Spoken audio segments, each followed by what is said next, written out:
Hi there, welcome back to First Trades, and slight recovery in the markets, if you could call it that, because we're now above that 950 mark, and in fact we're now closer to 24,980 on the Nifty. So a little recovery from the day's low. Sensex is once again in the green, but Nifty Bank continues to be under pressure, a 0.3% cut. But so much has happened in the quarter gone by, and as we wind down the earnings season, let's take a look at how Nifty companies have performed in quarter one. And my colleague Sharad is joining us with an earnings roundup. Sharad.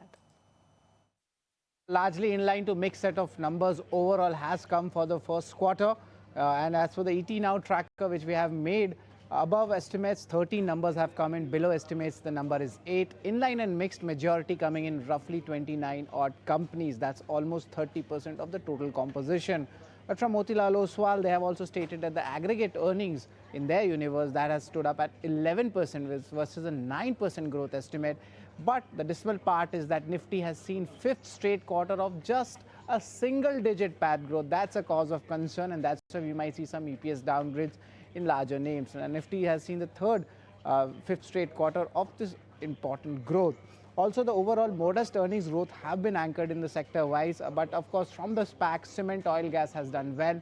Healthcare segment and the NBFC lending in certain portions have done well. PSU, banks and technology have been even Stevens, but from loss to profit is telecom, and today also the telecom stocks are buzzing in trade. Auto, however, has seen a dismal performance of a 3% degrowth. Now, out of the 25 sectors in the coverage so far, for Motilal Oswal, 8 have been above estimates, 13 in line, and only 4 have come below the estimates. And this is the sectoral preview coming in.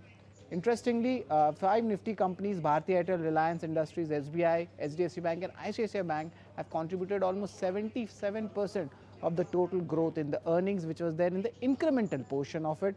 Earnings to downgrade ratio has been unfavorable, coming in at 0.6 times overall, and the overall earnings review, you see small caps have seen a miss, largely in line coming in for large caps and mid caps. Now FY26, the large cap universe growth, that is something to watch out for. 61 companies have seen an upgrade, while a downgrade for 108 companies.